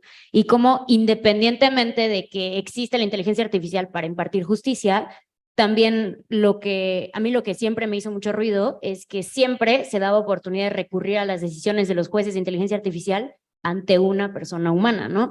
Entonces, independientemente de que nos pueda quitar oportunidad laboral, justamente es nuestra responsabilidad, además de manejar con cuidado la inteligencia artificial, nosotros ocupar el lugar que nos corresponde con la racionalidad que tiene el propio ser humano. Pero muchas gracias, muy, muy interesante. Y siguiendo con el tema de áreas de oportunidad, vuelvo a preguntas que van encaminadas a ¿qué áreas de oportunidad encuentran en nuestro sistema judicial en relación a la reforma de derechos humanos? Y en todo caso, ¿cómo creen que debería perfeccionarse la adaptación de nuestro sistema de justicia con esta reforma del mismo tema? Pues yo muy brevemente, yo pensaría, hay muchas cosas que decir, pero creo que analizar más el precedente, tomarnos en serio esta reflexión. A mí hay cosas que ha decidido la Corte, cosas, parte que sí me han gustado y cosas que no, de la última reforma del Poder Judicial. Por ejemplo, esta decisión de no hacer tesis de acciones y controversias, porque como esto que dice Raúl Mejía y el ministro Cosío, la jurisprudencia por razones, y la ley dice que la jurisprudencia son lo que está sentado en la sentencia, pues no se hace tesis. Yo creo que la tesis, muy criticada, por supuesto, pero al final es nuestra manera de los reports que tienen los países anglosajones. Eso es una manera de reportar la jurisprudencia. Yo creo que si algo se quiere mejorar, si se quiere conocer los criterios de esa materia, deberíamos de volver al formato de la tesis. Y yo creo que el Senado tiene mucho que hacer en el tema de nombramientos, tomarse un poco más en serio ese papel, dado que no podemos reformar tanto ese mecanismo. Creo que sí hacer un auscultamiento mejor de lo que se hace, y ya es pedir mucho, pero no, que no tuvieran tanto sesgo partidista esos nombramientos. Creo que eso puede ayudar a la justicia en un plano inmediato. Yo creo que la reforma está sin duda en la profesionalización, servicio civil de carrera y asignación de presupuesto. En la medida en la que no tengamos estos factores, y les digo, no piensen solo en el Poder Judicial, piensen sobre todo en los poderes locales. Si alguna vez deciden dedicarse al derecho público y les toca litigar en contra de un Estado en un tribunal superior de justicia, en un tribunal administrativo, van a observar la dificultad de pelear contra el Estado en su cancha. Porque porque son los gobernadores los que eligen a los magistrados. Entonces, o sea, ¿qué tipo de racionalidad es esa? O sea, tenemos que dar el salto de los feudos a los procesos verdaderamente institucionales. Entonces, servicio civil de carrera es un tema central, y ese es el gran logro de la reforma del 94. El otro día vi un tuit muy, muy desafortunado que decía: si ustedes se asustan por la reforma del Poder Judicial, ya pasó, y pasó en 1994, ¿no? Comparando esa realidad a la realidad actual. Es que es absolutamente otra cosa. La realidad de ahora es una realidad de amenaza, ¿no? Es cómo empezó el sexenio con el court packing, ¿no? Como no resuelves como a mí me gusta, entonces te voy a meter otros 10 ministros nombrados por mí. Y imagínense, había una propuesta que se hacía, era como de que ni la prueba de la risa pasaba, en la que los iban a nombrar por 6 años, ratificables por otros 6 ante el Senado. Entonces, imagínense al ministro, ¿no? Así que llega para su ratificación sentado en el Senado. ¿Cuántas acciones de inconstitucionalidad votaste para anular leyes? ¿5? ¿10? No, pues no, tú ya te vas, ya no te ratifico. O sea, ¿qué tipo de racionalidad, más que una perversa, es la que pone en manos del que decide el receptor de las decisiones si a una persona le va a dar 6 años más en su cargo? Es una locura. Entonces, pues tienes que tener inamovilidad, tienes que tener mecanismos adecuados de nombramiento, servicio civil de carrera. Hoy tenemos un muy buen Poder Judicial de la Federación. Y se los digo porque trabajé 8 años ahí y porque he sido usuaria los últimos 12 años. Se los digo con toda convicción. Tenemos un poder de gran calidad. Yo he observado las personas con las que crecí en la corte, así, yo entrando a los 20 años, hoy en día son magistrados. Y son magistrados que tienen maestrías en el extranjero, que publican artículos, son personas intachables de altísima calidad jurídica. Y esto no les quiero decir que no haya malos magistrados, que no haya corrupción, pues hay en todos lados, por supuesto, pero tenemos que hablar en términos generales. En términos generales tenemos un muy buen poder judicial. Pero cuando tienes un discurso en el cual rompamos todo, todo está mal, transformemos todo, todo está podrido, pues es al final del día un discurso que también es seductor, ¿no? Suena seductor esta idea de crear absolutamente todo nuevo. Y desde luego, les insisto, hay cosas que hay que cambiar, pero hay cosas que no. Porque lo que sostiene un país son las instituciones. Este es un problema que se preguntaba Madison, lo mismo en el Federalista, es que la verdad es que tampoco hay tantas cosas nuevas, ¿no? En 1798 decían, oye, pero ¿cómo va a ser que nos rija la dictadura de los muertos? O sea, ¿por qué no pensamos que cada 30 años cambiamos por completo la Constitución? Y entonces cada generación es libre de decidir. Y entonces en esta plática y sobre esta pregunta a mí me gusta mucho hacer la analogía de Ulises y las sirenas. Y no la inventé yo, es de John Hartelly, ¿no? Y entonces dice, es que el pueblo en este momento originario, que es el momento del constituyente, pensemos en México en el 17, y digamos cada vez que se reúne la Asamblea Constitucional, está en un momento de lucidez, como Ulises diciéndole a los marineros que lo aten al mástil para que pueda escuchar el canto de las sirenas sin que se aviente a las rocas y muera devorado por estos monstruos y sea, ¿no? Comidita de peces, ¿no? Entonces les dice, a ver, ahora que estoy lúcido, les estoy diciendo que este es el valor central. No me suelten del mástil, no me dejen que me vaya, que me estrelle con las sirenas, ¿no? Porque este es un momento de lucidez. Y en un segundo momento no voy a estar lúcido, voy a estar embriagado por el canto de las sirenas. El canto de las sirenas son las coyunturas políticas.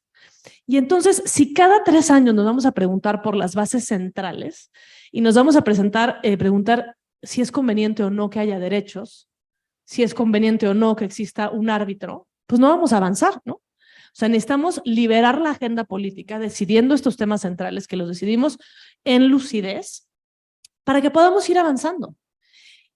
Pero es precisamente esto que tanto le choca al radicalismo, ¿no? Para el radicalismo todo debe estar a la mano.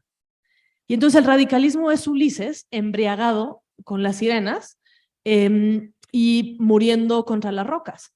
O sea, el pueblo tiene que atarse las manos porque si no, no tendría manos. Y entonces lo que tenemos que hacer es entender esas racionalidades.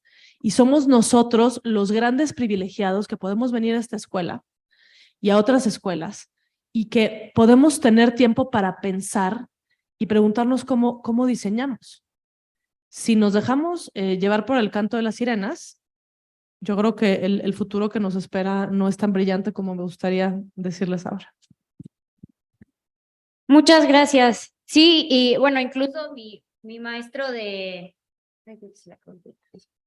amparo, el exrector Ricardo Antonio Silva, justo nos decía la misma historia, entendiendo por el propio mástil las cláusulas intangibles de la Constitución, de pase lo que pase, me canten o no me canten las sirenas, me quieran enamorar o me jalen, lo que sea, yo me quedo amarrado al mástil y no se toca la Constitución, no se toca la esencia y las decisiones políticas fundamentales, ¿no? Y bueno, ya para concluir, nos gustaría hacerles una última pregunta para que se dirijan a donde ustedes quieran, en el sentido de ¿cuál es el futuro de la justicia constitucional para ustedes? Sobre todo porque, bueno, la mayoría de los que hoy nos visitaron para esta plática son alumnos de primer año de la carrera. O sea, ¿cuál es el futuro de la justicia constitucional y qué es lo que hay que visibilizar como estudiantes de derecho o como abogados recién egresados? Sí, bueno, siempre es muy complejo, ¿no? Hacer el futurólogo, pero sí claramente hay retos enormes, como creo en México en particular.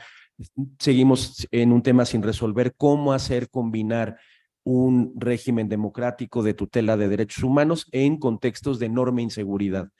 Como en aras de pretender apaciguar la seguridad, siempre habrá esa tendencia a que se violen derechos humanos. Por eso estos intentos del ejército, porque tienen en mente bajar esos índices de inseguridad, y es un tema irresuelto. Ni se resuelve la inseguridad y aumentan las violaciones a derechos humanos. Entonces creo que ese es para México un reto enorme, y creo que en general la justicia constitucional va a enfrentar retos que ya empiezan a vislumbrarse, que parecen de película de ciencia ficción, pero están ahí, como el transhumanismo, ¿no? Esta idea de cada vez la gente puede modificarse, y algunas personas que les hace falta una parte del cuerpo pueden agregarse. Tuvimos una muy buena conferencia al respecto, y se van a presentar temas éticos, morales, de derechos humanos. Creo ahí hay temas inexplorados, ¿no? Temas de inteligencia artificial, sobre cómo se puede controlar a esta enorme cantidad de minería de datos, que se pueden obtener datos de todos nosotros. Dicen que nadie más conoce a una persona que no otra persona, no su esposo, no su novio, no sus papás, sino su teléfono celular. Desde las cosas que buscan, que les obsesionan, cosas que tal vez no les dirían a nadie. Y bueno, eso lo puede tener las empresas de metadatos, en fin, y eso es un tema que pues enfrentará temas y dilemas constitucionales de derechos humanos, de privacidad, y creo que por ahí se va a dirigir mucho de esta discusión, creería yo. Sí, de acuerdo. O sea, yo creo que en síntesis les decía, el radicalismo, y no es solo un tema de Estados Unidos, vean el caso de Israel. No, o sea, ahorita, digamos, particularmente estamos en un contexto de guerra, ¿no? Pero hagámonos para atrás 6 meses, un año. Es el país levantándose en protestas por la idea del primer ministro de remover la Corte Constitucional. ¿Y por qué la quiere remover?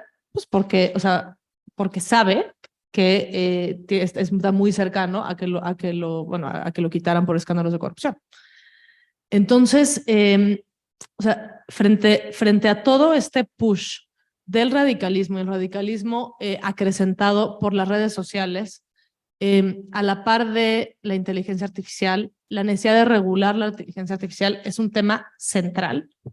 Pero entonces, si el legislativo, en vez de ocuparse en estos temas, está ocupado en cómo le quita un fideicomiso para que no lo controle al Poder Judicial, pues parece que fuera una pregunta de tercer plano, ¿no? Pero eso es lo que hay que hacer, y entre más tiempo pase, va a ser más tarde. Y un tercer tema, que ya lo mencionaba Arturo, importantísimo, es la militarización y el militarismo. La militarización es cuando los militares llevan a cabo labores de seguridad pública, y el militarismo es cuando llevan a cabo labores tradicionalmente encomendadas a civiles que no tienen que ver con seguridad. Construir trenes, entregar medicinas, llevar a cabo la función de aduanas, ¿no? ¿Y por qué es algo que tendríamos que estar tan cuidadosos? Porque los militares precisamente no responden a los valores civiles. Y no sé si se han dado cuenta, pero muchas de las disputas, por ejemplo, el tema del decretazo era precisamente esto, esta respuesta del Ejecutivo diciendo, oye, ciudadano, quiero información sobre A, B, C y D, y el gobierno respondió, no te la doy porque es un tema de seguridad nacional. Entonces, ahora la construcción del Tren Maya es un tema de seguridad, la construcción del aeropuerto es un tema de seguridad nacional, la administración es un tema de seguridad nacional, y entonces la seguridad nacional es como el Joker que hace impermeable de escrutinio por parte ciudadana. Entonces, los dejo con esta última reflexión. Si alguna vez tienen oportunidad de ir en el Parlamento, recordarán que pues, el gobierno nazi fue elegido democráticamente, ¿no? Entonces, después de la Segunda Guerra Mundial, le encomiendan a este arquitecto increíble, que se me está yendo el nombre, Norman Foster, rehacer el diseño del Parlamento, ¿no? Entonces, lo que hace es una cúpula en la cual cualquiera podemos ir, es precioso, ¿no? Así como de espejos, subes y subes y subes y subes, y todo la finalidad es que te asomes y veas cómo decide el Parlamento. Y entonces, ¿cuál es el simbolismo, no? Es recordarle al poder que el escrutinio y el que controla el poder somos los ciudadanos. no es el poder por el poder. Y si no ejercitamos nosotros estos mecanismos y si no nos hacemos estas preguntas de diseño, si no nos preguntamos cómo comunica el Poder Judicial y cómo lo cuidamos, o sea, cómo cuidamos la independencia del árbitro, al poder se le olvida que es siervo y piensa que es el amo. Y ahí es donde de verdad la cosa se pone muy complicada. Entonces, les invito a que sean parte de esto. Gracias. Muchas gracias. Antes de concluir, queremos pasar a un espacio para preguntas. No sabemos si tienen alguna pregunta para el maestro Arturo, para nuestro rector, para la maestra Luisa, para el licenciado Uriel o para su servidora. Pueden preguntar de lo que quieran, tanto del tema de la barra como de la plática que tuvimos el día de hoy.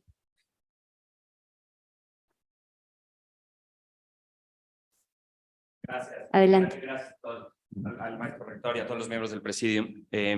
Yo tengo una pregunta para la maestra Conesa y tiene que ver con inteligencia artificial que comentó brevemente. En específico con el componente decisorio, el componente de la automatización de las decisiones de los jueces. Me queda claro que en algunas materias como civiles y mercantiles, donde ha permeado más la automatización de las decisiones, quizás se trata de decisiones más binarias y que implican menos un análisis judicial de ponderación de derechos, de tal manera que una máquina puede replicar la labor de un juez, ¿no? Mi pregunta tiene que ver con la intersección de la autoridad, de la inteligencia artificial y la labor del juez constitucional, ¿no?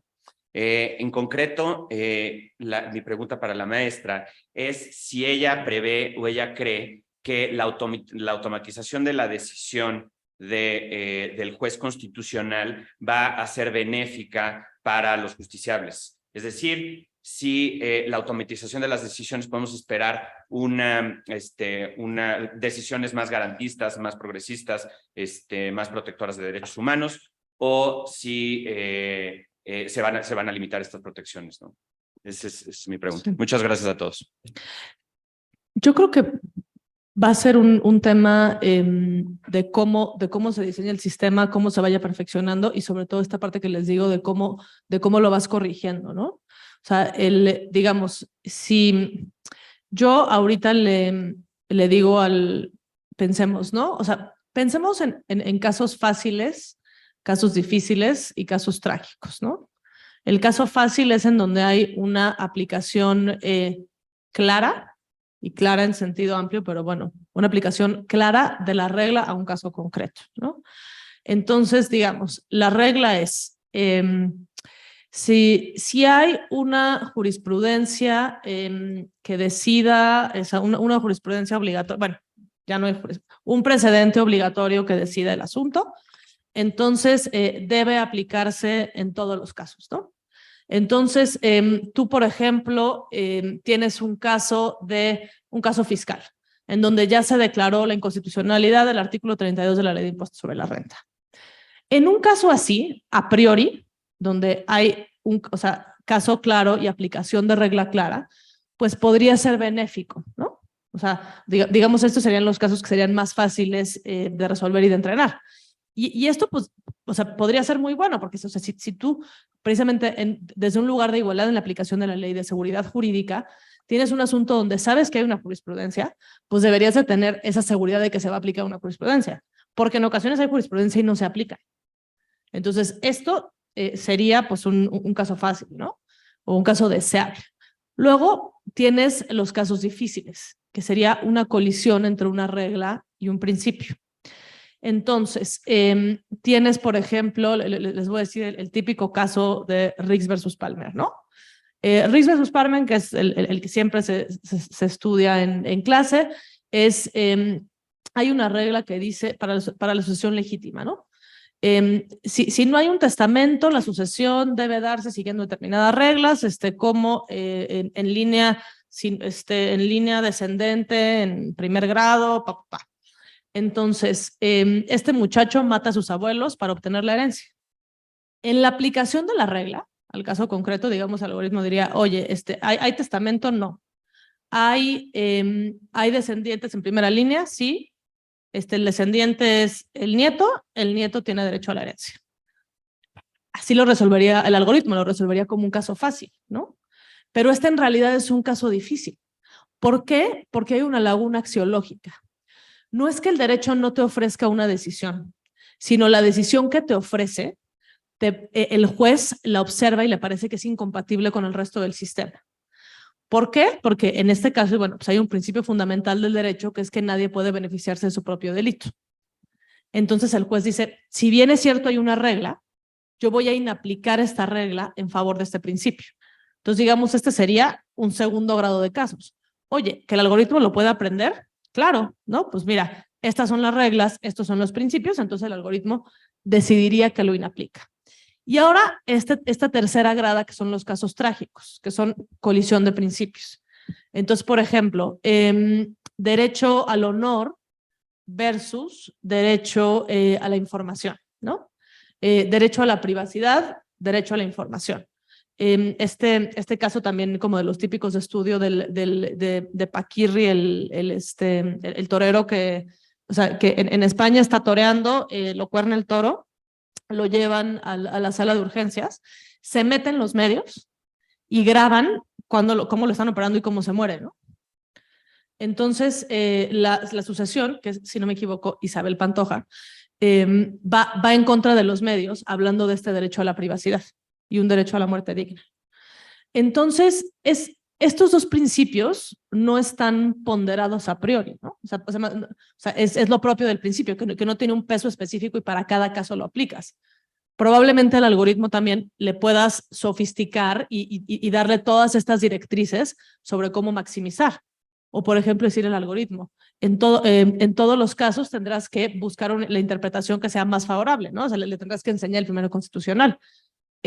¿Cómo le va a hacer el algoritmo cuando está adjudicando derecho entre dos particulares? ¿A qué particular tiene que favorecer? Entonces, yo creo que todo esto pues, se va a ir dando y se va a ir sofisticando. O sea, y siempre y cuando haga un ser humano, existe un ser humano que lo revise y que le diga sí, no, sí, no, sí, no. O sea, pero bueno, el hecho es que el algoritmo, por más que le enseñemos, no va a tener sensibilidad, ¿no? Y esto es la gran diferencia entre la inteligencia artificial y nosotros, la sentinencia. Y es de hecho lo mismo que nos hace parecernos a los animales y que, pues por lo menos hasta ahora no se ha logrado que la inteligencia artificial tenga, ¿no? O sea, no es si puede pensar, es si puede sentir. ¿Y es relevante que un juez sienta? Pues yo creo que sí.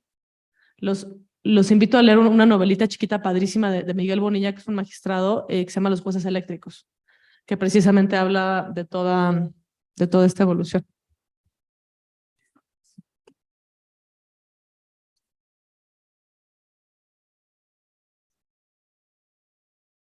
Muchas gracias. También para la maestra con esa preguntarle, de cara a esta coyuntura que está viviendo el Poder Judicial de la Federación, específicamente en materia de presupuesto y en materia de los fideicomisos, ¿cuáles son los medios de control constitucional que estarían a la mano, primero? Y también, conciliando dentro de ese universo, ¿cuáles son aquellos que ofrecen conservar la autonomía judicial y la supervivencia del Poder Judicial después de resuelta esta controversia en el contexto del futuro de la justicia constitucional y el equilibrio entre poderes? Muchas gracias. Gracias. Pues yo creo que es una muy buena pregunta porque es escenario de crisis, ¿no? Entonces, que es un poco lo que yo veo que va a pasar. O sea, de aprobarse la eliminación del presupuesto, o sea, de la eliminación de los fideicomisos, o sea, ahorita pasó en diputados, faltan senadores, ¿no? De aprobarse, pues, ¿cuál es el mecanismo idóneo de las acciones de inconstitucionalidad? Ya lo saben. Entonces, vas a enfrentar al Poder Judicial a una pregunta muy, muy incómoda, que es, te toca a ti decidir sobre tu propio presupuesto. Esa es una pregunta que ya planteamos en ley de remuneraciones, porque precisamente era resolverlo y aplicaba al presupuesto del Poder Judicial, no solo a los demás poderes, pero también a ellos. Y planteamos un capítulo de la demanda que decía, si bien es cierto, esto es un caso trágico en el cual tú, digamos, vas a resolver sobre algo que te afecta, como tú eres el órgano terminal y no hay nadie más que resuelva, lo tienes que resolver tú. No te puedes excusar. Entonces, institucionalmente, pues tiene que haber una respuesta, ¿no? Pero políticamente, imagínense ustedes el discurso. Entonces, imagínense que se presenta una acción, se presentan 400,000 amparos, o sea, de todos los servidores públicos diciendo, oye, pero el dinero que yo he metido a mis pensiones durante 40 años, ¿cómo que ya no está? A mis pensiones. a mi seguro de gastos médicos, ¿no? ¿Dónde? Entonces vas a tener a los propios jueces en esta posición de dar suspensiones y de resolver el fondo del asunto. En asuntos que son en realidad técnicos, son asuntos de división de poderes. ¿Por qué puede un poder quitar el fideicomiso de otro poder? ¿Por qué puede reducir así el presupuesto del otro poder? Además, por cierto, es un tema que ya lo vio el Poder Judicial en la controversia del INE. O sea, al INE le bajaron el presupuesto de manera muy potente, que fue este sexenio, y lo resolvió el Pleno y dijo, no, se lo tienes que restituir. Entonces, son mecanismos que tienen respuestas institucionales, pero que generan crisis sociales y políticas. Entonces, el discurso no es, oigan, fíjense que efectivamente estudió el tema de división de poderes y aplicó el artículo 21 constitucional, y la verdad, muy bien resuelto, y decidió que tenía que tener esta limitación el poder legislativo. Ese no es el discurso. El discurso es, están los conservadores protegiendo sus privilegios. Entonces, ¿cómo te enfrentas a eso? Ese es el gran reto. ¿Cómo lo comunicas? ¿Cómo salvaguardas tu legitimidad? Y entonces, el gran reto para nosotros es la elección que se viene en 2024. Que digamos, ahorita ya estamos en lo último de este sexenio, ¿no? Pero entonces, vayamos a un escenario trágico, ¿no? La Corte resuelve, da las suspensiones, eventualmente resuelve el fondo del asunto, y entonces esta es la plataforma política del Plan C. Hay que reformar al Poder Judicial, hay que elegirlos democráticamente, hay que reformar la Constitución para que ya dejen de atender a sus privilegios. Entonces, yo creo que la respuesta en este caso, de verdad, está en las urnas. Y es a nosotros los que nos toca atenderla. Gracias. ¿Alguien más tiene alguna pregunta? ¿No? Bueno, pues ya únicamente yo para despedirme de parte de y ya a sabiendas de que la mayoría son de primer año, segundo año, nos gustaría, de parte de la Comisión de Jóvenes de la Barra Mexicana Colegio de Abogados, invitarlos a un evento que estamos organizando. Primer evento, y dicho por los ponentes, no por nosotros, va a ser el evento más grande dirigido a jóvenes. No sé, quizá ahí encuentren su vocación, también se vale cambiar al último momento. Este encuentro va a ser 29 de noviembre, 30 de noviembre y 1 de diciembre aquí en la Ciudad de México. Van a estar ponentes de altísimo nivel, destaco algunos de sus catedráticos como lo son la doctora Paulina Morfín, la doctora Verónica Román, el doctor Rafael Estrada, la licenciada Claudia Aguilar Barroso, el doctor José Ramón Cosío. Este evento tiene la intención de acercarlos al ejercicio profesional mediante varias conferencias, dentro de las que puedo destacar varias y novedosas conferencias que no se ven todos los días, como medio ambiente sano, trabajo pro bono, su importancia, derecho penal, retos e innovaciones del derecho fiscal, impacto de la inteligencia artificial y las nuevas tecnologías en el derecho, género y derecho, importancia del periodismo y divulgación jurídica, que sabemos que ha sido golpeado mucho últimamente, temas importantes de derecho, de verdad los invito a registrarse. El registro va a estar abierto hasta el día 20 de octubre, el sábado. Será para mí un gusto verlos en su momento integrados a la Barra Mexicana Colegio de Abogados. En el momento en que ustedes decidan, se pueden acercar a mí, al coordinador de la barra o a cualquier miembro de la barra. Estoy seguro que no les va a negar la información y por supuesto van a tener las puertas abiertas. Si no, pueden meterse a la página de internet de la barra, ahí están las solicitudes, los requisitos. Y pues nada, solo me queda despedirme. Te agradezco, Paulina, de verdad, y muchas felicidades por tu gestión.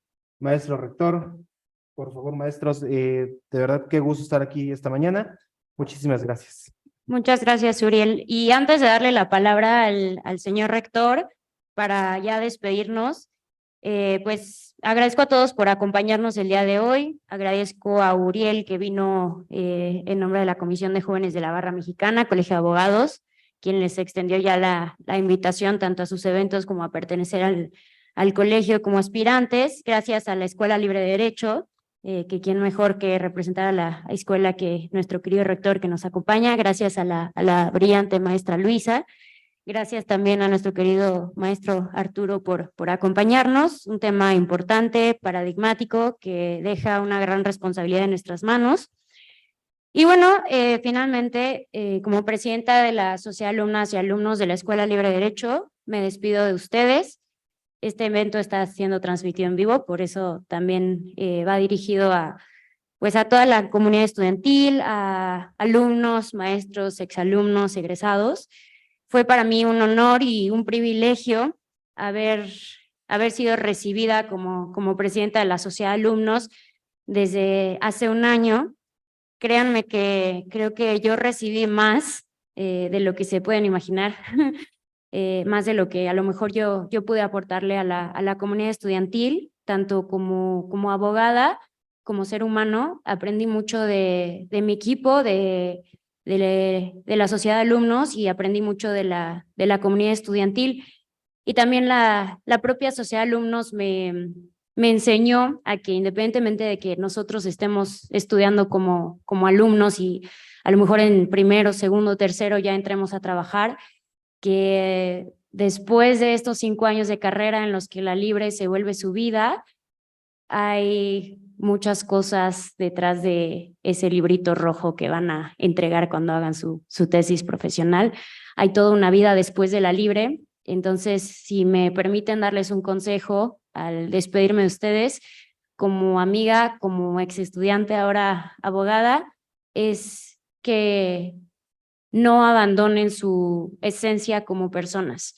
Si les gusta cantar, cocinar, rapear, dibujar, el fútbol, el frontón, correr, hacer triatlón, no lo dejen. Tampoco dejen a sus relaciones cercanas que a lo mejor no son parte del gremio de la abogacía. No se alejen de su familia, no pierdan su esencia como seres humanos o como personas. Para eso está la sociedad de alumnos, y ahora que ya vienen las elecciones, les pido que exijan a la próxima sociedad de alumnos que les dé todas estas actividades extracurriculares, porque no solamente son seres humanos, no solamente son abogados, sino que finalmente son seres humanos que tienen una vida mucho más allá de la universidad y que están hechos de carne y hueso, pero también de mucho corazón. Entonces, no pierdan su esencia, no pierdan quiénes son, no pierdan lo que los hace ustedes, y les agradezco mucho por todo lo que me dieron, por todas las enseñanzas, por todos los aprendizajes, y siempre voy a estar a sus órdenes. Muchas gracias.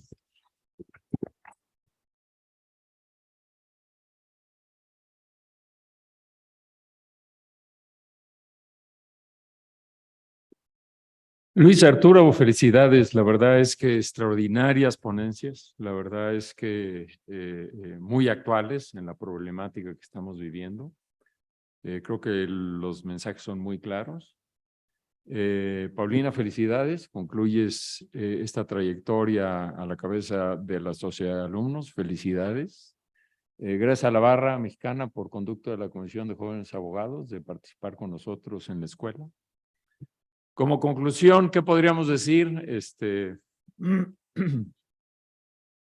La gente llega al gobierno a través de un proceso democrático y se convierten en autócratas. Y la autocracia en los hechos históricamente nunca han dado buenos resultados. Por eso es tan importante luchar por regresar a una democracia que es imperfecta y con problemas, pero tiene mecanismos de equilibrio que no tienen las autocracias. Eso es lo que debemos de tener en mente. No dejarnos llevar por la retórica crítica de uno de los poderes, sino ver la esencia de ese poder y el papel tan importante que juega en una sociedad. La salud, la educación, la seguridad jurídica son derechos humanos y dependen del Poder Judicial. Tenemos que fortalecerlo, apoyarlo. Está integrado por gente muy calificada y lo que está de por medio es mucho. Piensen en estas ideas porque lo que está en juego es mucho. Muchas gracias. Con eso cerramos este gran evento.